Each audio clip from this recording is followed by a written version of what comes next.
Welcome again to Studio 14's Overton County Magazine. I'm your host, Jerry Stovall. Overton County Magazine is a show designed to bring our viewers a look at some of the interesting as well as informative people and events occurring in and around Overton County. Some of our stories are videotaped on location, while still others will be brought to you straight from Studio 14. So why don't we all sit back, relax, and thumb through this week's magazine.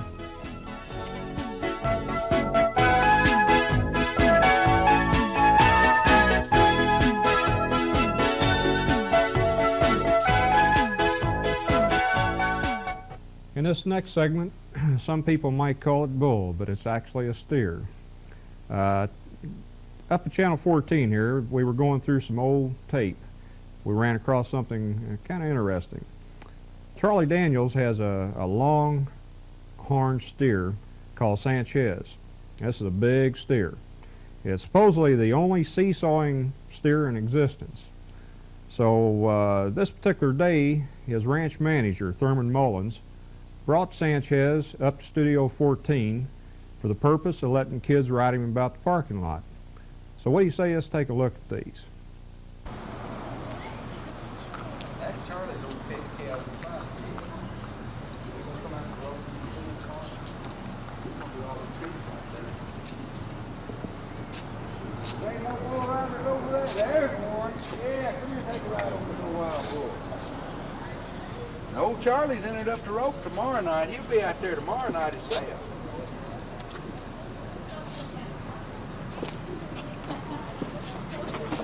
Oh, look at there, look at there. You been riding bulls long? How long you been riding bulls?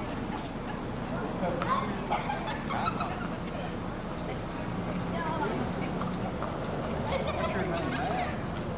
You look like a man. What? Whoa, Sanchez. I bet Mama wants to ride. Yeah, I bet Mama wants to ride. Come here, Mama. Come here, Mama. Oh, come on, Mama. Oh, Mama. Come on.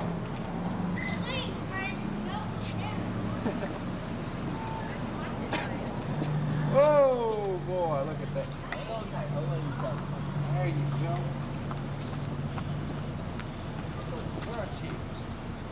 He's got his own seesaw. You know that?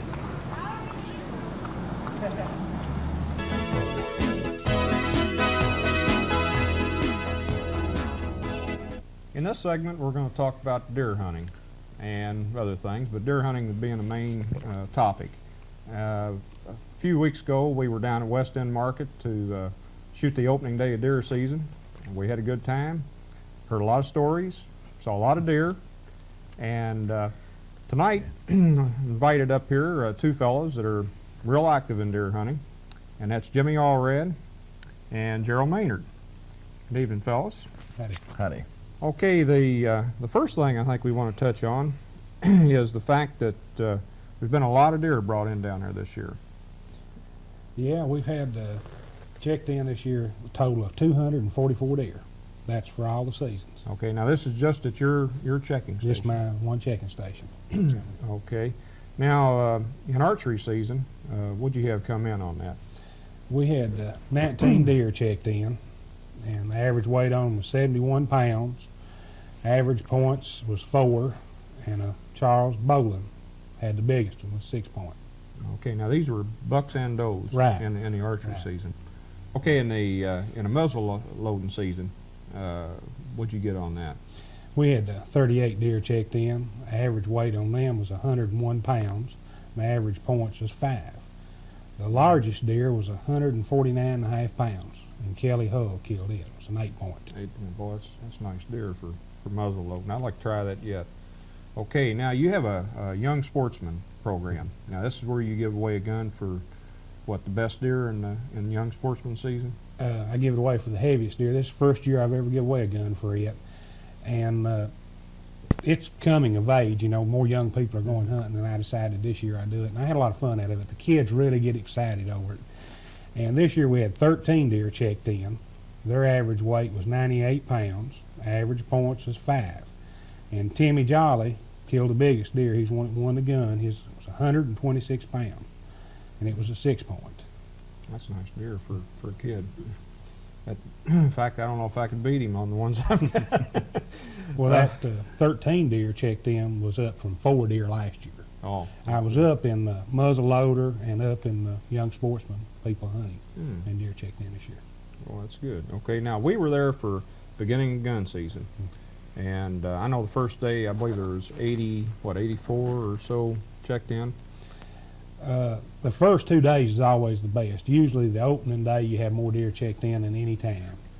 And this year it seemed like deer come in a little slower. I noticed through Thanksgiving I didn't hardly get as many in.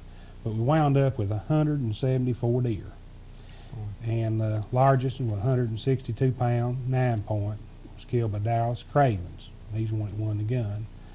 And the average weight this year was 101 pounds with an average point spread of 5. That's average them all together. That's not bad for an average. Okay, you say, what was his total points on his deer?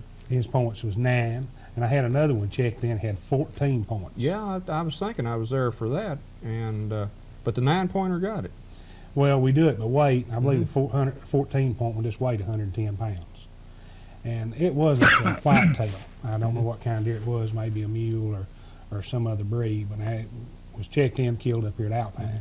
And I don't think it was a whitetail, but we didn't have nobody down there. It was checked in during the week when the biologist wasn't there. So I don't know, it had some awful big horns on it. It was awful long. They were about 30 inches, weren't they? Yeah, about 30 inches long. And it had a wide spread on them too, like a mule deer has. Yeah, I wonder if they stock some around here. Is that what that's from? I don't know if they did several years ago, but not as hadn't lately that I know about.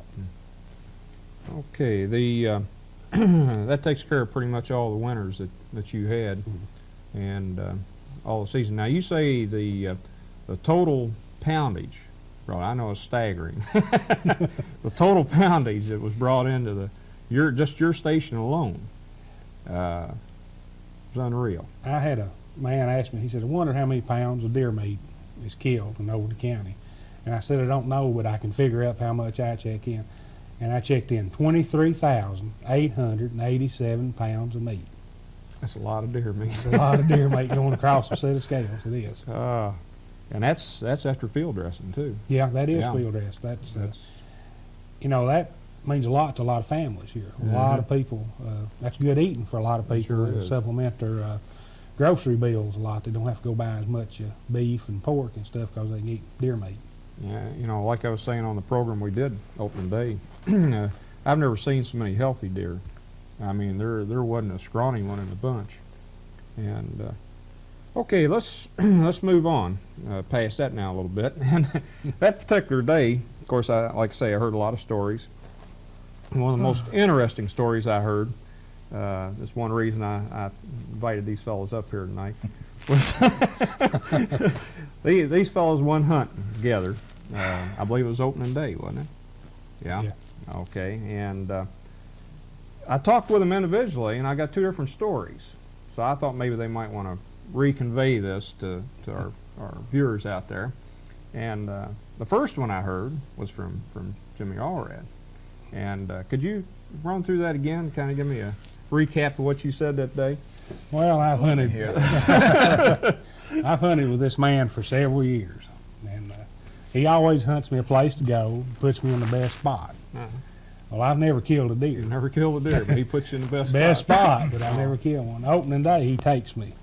We go down to his farm, and he sets me up here in the woods and says, "Now here's a perfect place. There'll be one come by," and he goes right down below me and kills the deer coming to me. So I asked the game warden if this man needed guide license.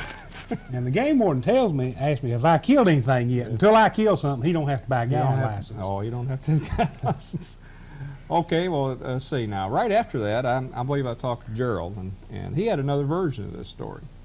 Well, Jerry, you know, basically Jim did get the story right. You know, he and I did go hunting opening morning, and I did get lucky and I killed a deer, but a few things that he forgot to tell you. Okay.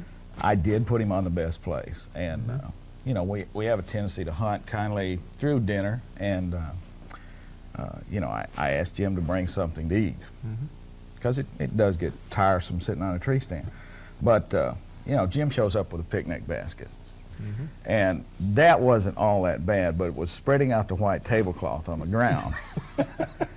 And, you know, the man wonders why he hasn't killed a deer.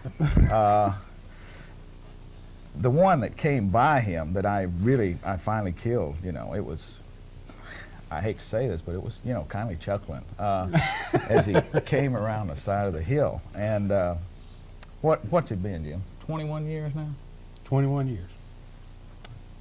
A lot of laughs have gone through those 21 years. You take him deer hunting every year.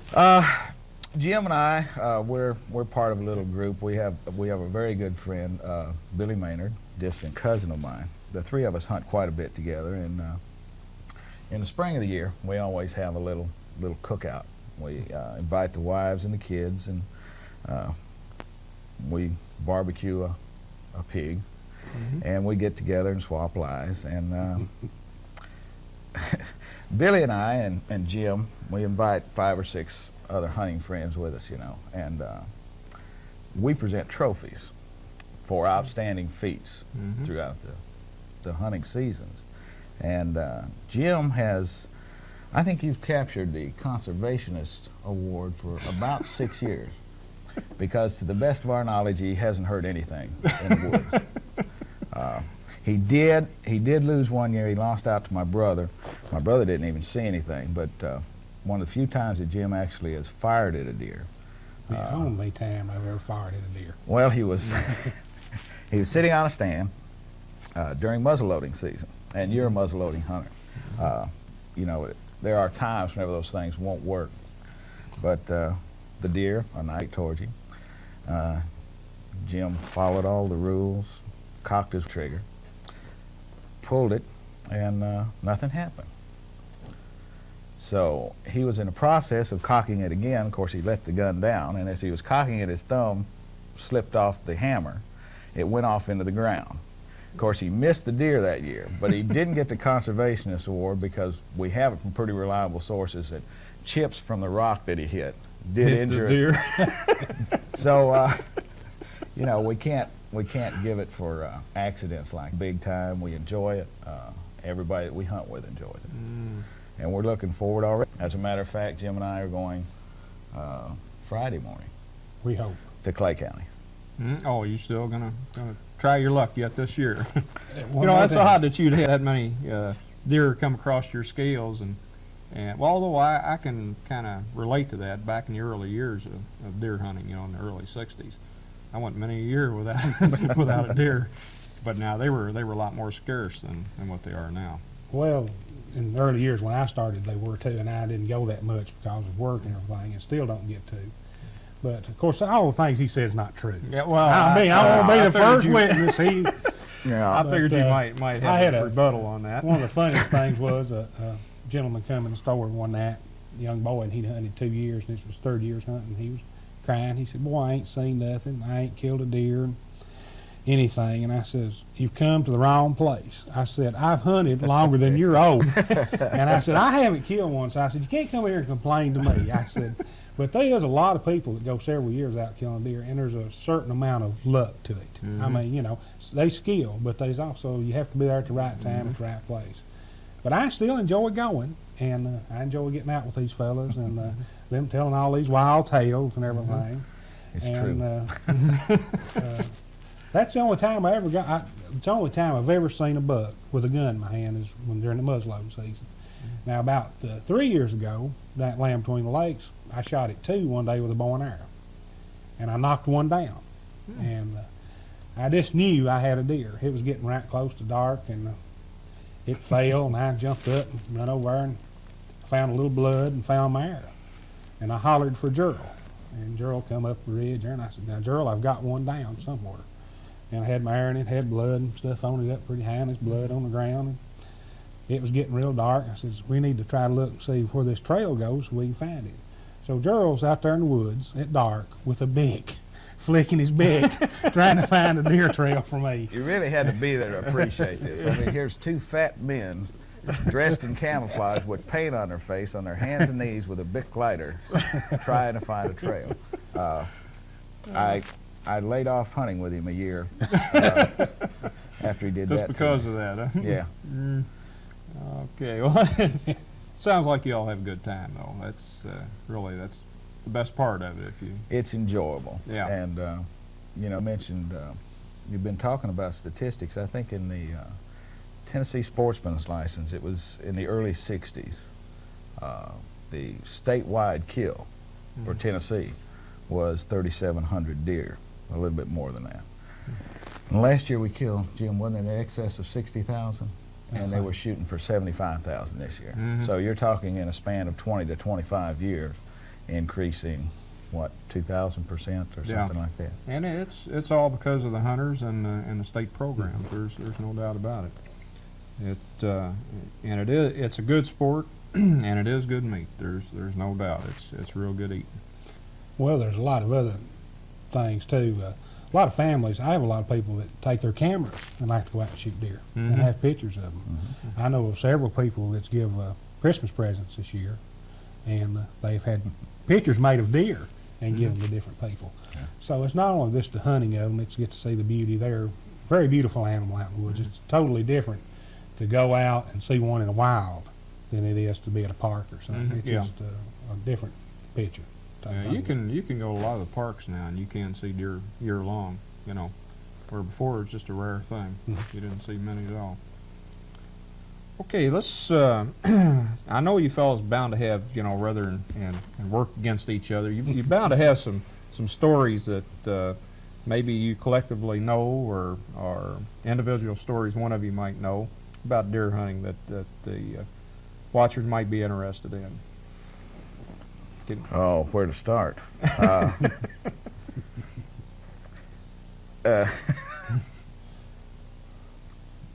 You want to start? You've killed all the deer. I haven't had no luck. Well, Jim has had this problem, and as I said, Billy and I have worked with him on some of these problems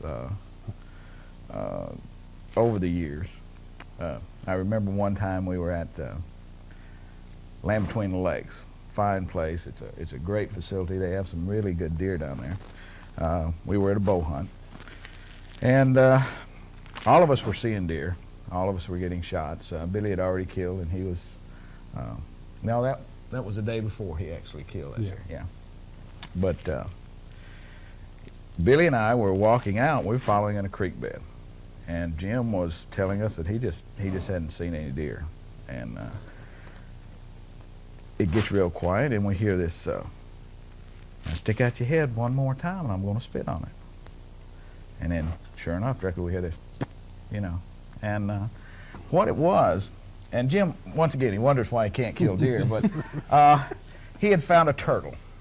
And so, now, once again, if you can picture this, here's a fat man with a bow sitting on a log with a turtle sitting next to him, and he's holding a reasonably intelligent conversation with his turtle about if the turtle sticks out its head one more time, he's going to spit on it. Of course, the turtle does stick his head out, and Jim spits on it. And yet, he wonders why he can't kill a deer. You know, we tell him that, once again, he needs to kind of tone down on his aftershave lotion, and so he doesn't use as much whenever he goes deer hunting. It's small things like this that, I don't know, 10 or 15 more years, I think, with steady work, I believe Jim can kill a deer. He's a good shot. Well, that helps. I'm really waiting for one to come up and die of old age.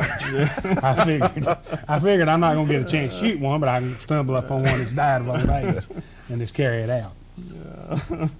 That Billy Maynord, as this story is about, I picked up a turtle, and he come by and seen it, and that's a story he made up, and he thinks that's the funniest thing that he'd heard of. Oh, you claim this is a made-up story? It's really all true, Jerry. It's really all true. But no, we enjoy it. We enjoy going on the trips, and but we enjoy hunting here in the county. We've got, I think, some excellent game wardens that you know, they work with the hunters and they work with the people who own the property to make sure that hopefully we all obey the laws. And, you know, we just have a good working relationship, and I think the deer kills explanation that we do have. Mm-hmm. So I just hope it continues for a long, long time. Yeah, I'll tell you, that's that's quite a few deer, really, you know, for the area. And it's a shame that you haven't got one yet. Do you get one every year now? I mean, we haven't heard about that. I'm waiting just a minute. Not every year. Last year I had a dry year. But I think the year before that, I killed the biggest deer I've ever killed. A 9-pointer weighed 156 pounds. And Jim mentioned the luck factor, and we can kid him and stuff like this, but I think it's more than 50%. I think it's about 70%. This 9-pointer that I did kill, I had started tracking him probably in August of that year on the farm. And I knew as much about him as he knew about himself. I would set up on trails that I had figured that he would come through, and he never showed up. And it was Thanksgiving morning. I think it was 2 years ago, or 2 or 3 years ago. I got up late and was supposed to be at the family reunion at 10 o'clock. And it was about 7. It was already daylight. And I said, well, I'll just go down to the river and just walk across the field. I drove the car and just sit and enjoy the morning while my wife's getting Thanksgiving meal ready. And I walked across the field, sat down on a rock. At 15 minutes after 7, at 17 minutes after 7, he came through, and I shot him at 18 minutes after 7. Hard morning. I'd been in the woods 3 minutes. Yeah. So, you know, I was not dressed for hunting. I had gotten up late. I was driving the car. I had problems getting the deer in to the check-in station that morning because we had a Camaro at that time. I couldn't even put it in the trunk. But 50 to 70% of it is being at the right place at the right time. Luckily, you didn't I go was. with him that day, I take it. No. Of course, I can't sit here and tell you about the time I went and killed one. Difficult. But I've took people. I took my wife. I took several years ago Darrell Collins when he run the restaurant down here at Blue Circle. One Friday night I was in there and he says, going deer hunting in the morning. I said, yeah. I said, I'm going. He said, well, won't you take me? He said, I've never been, said I'd like to go. And I had scouted out a place in Clay County. And I said, okay. And I picked him up about 3:30 that morning, and we took off down the road, turned off on Turkeytown Ridge down there, going down in Clay County. And Darrell looks over and he said, are you sure there's any deer here? And about that time, 3 run across the road in front of us and like to run over. And I said, yeah, I believe they are. I took him on down there, and we parked a little old field, and I said, now if you're going down this little ridge right here, so it's a good place, I'm going to go on top. I said, they're crossing both places, and I said, it's real good. And I climbed this mountain, and I was sweating, and I was tired, and I know a place where I was going to sit, and I got ready, and I no more than sat down, and I heard him shoot and holler, and it was 5 minutes after daylight, and I had to go down and help him carry his deer out. I took my wife, 3 years ago? 3 years ago. First morning, I first taught her how to shoot a muzzleloader. Well, she could do everything real well. My wife's a good shot, but she had trouble putting the bullet in, loading it. And I told her, I said, now if you shoot, I'll come to you and help you load your gun back. So the first morning I take her, and she doesn't see nothing. So she fusses on me because she says I put her in a bad spot. The second morning, I take her and set her up about 50 yards up in the woods. And I forgot to tell her that deer snort, have a blowing. And just before daylight, she hears this noise, and she don't know what it is, so she decides to come back to the truck. So she walks back to the truck, and she's standing there, and it's getting daylight, and she hears it again and looks up at the bottom of the ridge, and she sees the deer go up the hill.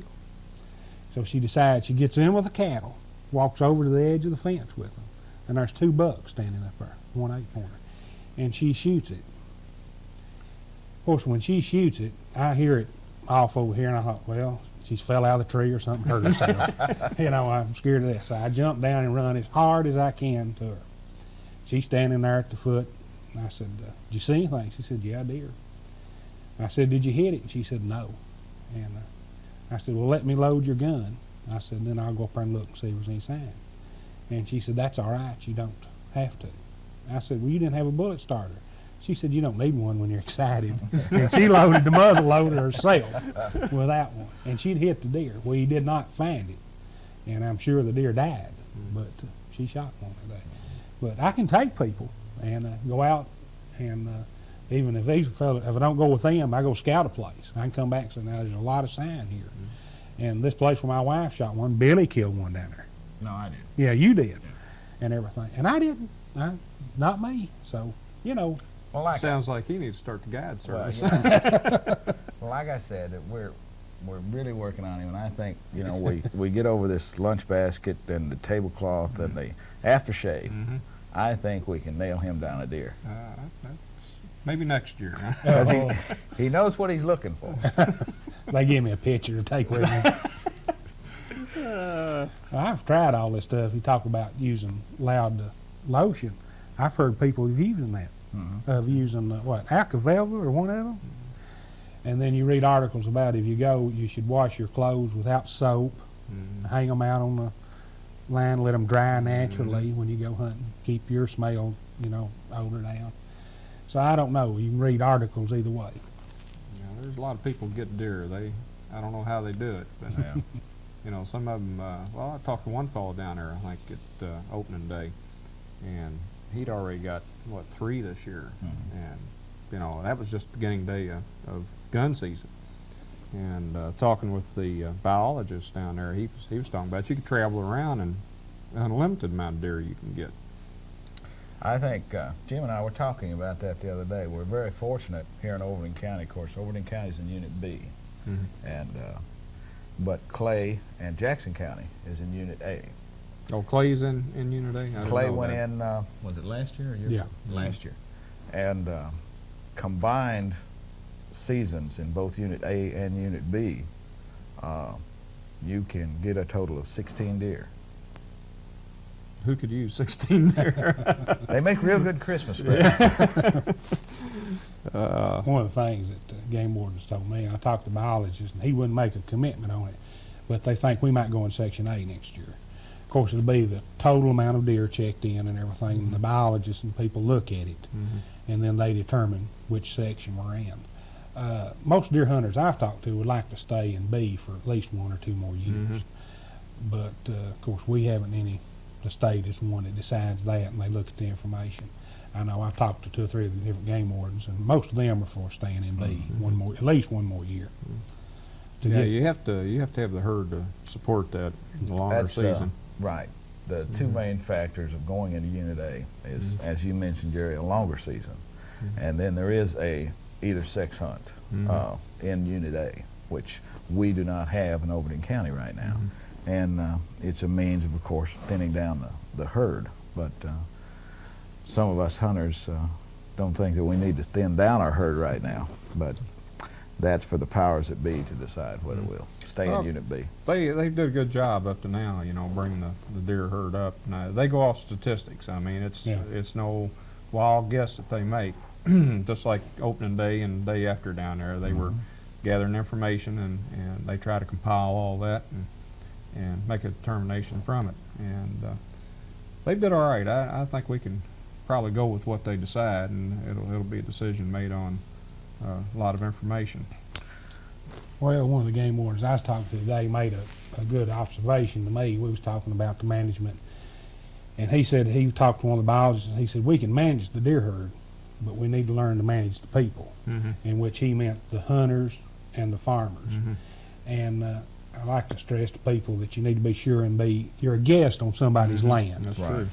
And when you're out there hunting, and a lot of farmers are closing some land to the hunter because you have a few people that abuse it. In other words, they take their 4-wheel drive vehicles and they drive up through the fields. They climb over fences and break them down and things like that. And I think as hunters and people, we need to be more courteous of this, because that closes a lot of land, and we are lucky around here because we got a lot of land open, but there's being more closed every year. And I hope that if we do go to Section A, I noticed they said in Jackson County they had more land closed after they went to A. Right. Because of the longer season, there was more abuses to the land, and that caused problems for hunters. It's more difficult to find a place to hunt. Yeah, really a hunter that takes liberties, on somebody's land, he really doesn't know what he causes, I know I'm a avid dove hunter. I love dove hunting. And one time I had a field that every time I went I got my limit. And then I went down this one year and I said, hey, can I hunt? And he said, no. He said, I've closed it. Won't let anybody in. But what he had a bunch of guys come out of the city, and they went dove hunting. They didn't see anything. So they just got a bunch of clay birds and threw them up and shot them. And it's right there adjacent to his hog lot. And boy, I tell you what, he just, what I can understand, they're kind of poison to hogs. And he said, it's not worth it. It's not worth it to me. He said, that's it. And it, the people that would abide by, doing the land right, they lost out too. So it hurts everybody. It's. And Jerry, Jim's bringing out an excellent point, and I couldn't stress it more than what it needs to be stressed. We don't ask for permission to hunt on a person's property like the week before season starts. It's a year-round activity. We go by and we'll talk to the farmers. We ask them if we can get out and walk on his land and see if there's any deer on there and things like this. And it's kind of a give and take procedure. You assist him. I know we've told some farmers about fences being down and things of this nature. And it's a give and take. It's a joint relationship there between the farmer and the hunter. And unfortunately, like Jim says, there are a few hunters that do abuse that privilege, and it makes it rough on the rest of us. And if that's not corrected, it could be a whole lot rougher. Yeah, and like you say, you do want to go in advance. I'd say a farmer wouldn't be apt to let you deer hunt on his land if you wake him up 4 o'clock on opening day and say, right. Hey. And I've heard of that being done, Jerry. I really have. About it. One of the things that's happening when you have like this abusing of land is they're closing it, and you have people forming hunting clubs. I know up north, a lot of people join hunting clubs. They pay dues, and they go out here and pay a farmer to hunt on his land because it's been abused so much. He closes it to the general public, and then these clubs will come along and lease so much land to go hunting on. But I hate to see that, because there's a lot of people that can't afford to belong to a club or pay the money to go hunting, and I'd rather see land open for everybody to go hunting and help take care of it and help the farmer out. I think one of the good ideas, and Gerald mentioned a couple of years ago when he killed a deer, and we was having it cut up, he said, I'm going to take some back to the guy's land we was hunting on. Yeah, really. Because he enjoys it. And it'd be the same way with squirrel hunting, or if you're fishing in his pond or anything. If you get more than you're going to eat, take some back and offer him. Even if he don't take it, he'll appreciate it. That's good practice. Okay, to stray away from deer a little bit now, I think you told me earlier that you had a record fish brought in past your place. Dr. Forsberg's wife caught the state record, long-eared sunfish. She caught it out of a pond. She didn't tell me which pond. That's understandable. Well, she started to, and I said, no, I really don't want to know. But it was within 5 miles of Livingston. And that's one area where we have a lot of good pond fishing around here. We have a city lake out here, and we have a Doc Hill's pond over there by Four-Way Stop. And both those places have a lot of good pan fish, and a few good bass come out of it. And that's one reason you should be good to these farmers, because you go on these land and fish out of their pond, and they are some nice fish caught out there. If you can't catch any or shoot any deer, you can just take your pole and catch fish while you're there. Seriously, he can't catch fish. I can't. We'll talk about that in another program, maybe. The record fish, I forgot what it weighed, but about a month and a half or 3 months after she brought hers in, I had 2 boys come in one night, and they thought they had the record fish, same kind, and they missed it by half an ounce. That's right. Mm-mm. And I think, That's close. didn't Kay's beat the old standing record by about 4 ounces? Or Yeah. something? Oh, it A was pretty way good up there. amount, yeah. We've got a lot of records around this area. I know it's surprising. Of course, we still hold the smallmouth bass record, which that's the one I'm after. I've been after it for quite a few years now, about 26, I'd say. Let's And, see, brown trout? Now this is smallmouth bass. Oh Yeah, yeah, and the brown trout. brown Now, I don't know trout. about that, whether it still stands or not, but we did have it up to a few years ago, and that was caught over here below the dam. Right below the dam, that's Yeah. right. And of course, I don't know about the muskie record, whether that's a state record or not. Mr. E.C. Reagan and Dr. Holman probably have a longer string of trophy-sized muskies than any other two people in the state. But I believe somebody else does have the state record. Didn't the state record for the biggest deer kill come off Catoosa in '56? Wasn't it?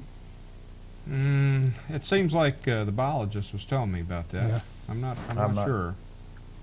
But I believe the state record come from up there. And it was in '56, I believe, 1956, when the state record came. That's hard to believe when you don't see the deer that come up there now are not that big.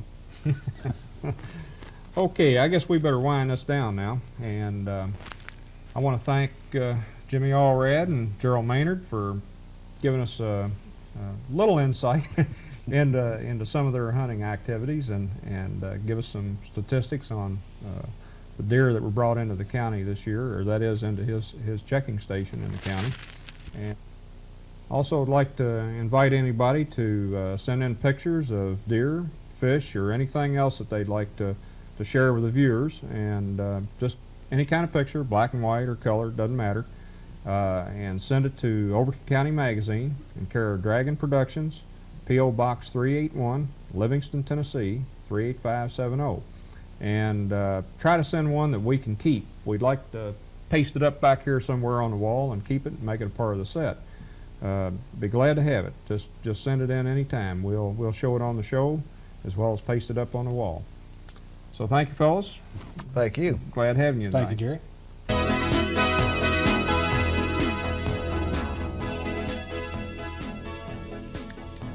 I would like to thank everyone for watching tonight.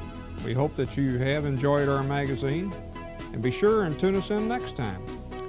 We would also like to invite you to send us your comments and ideas for future shows.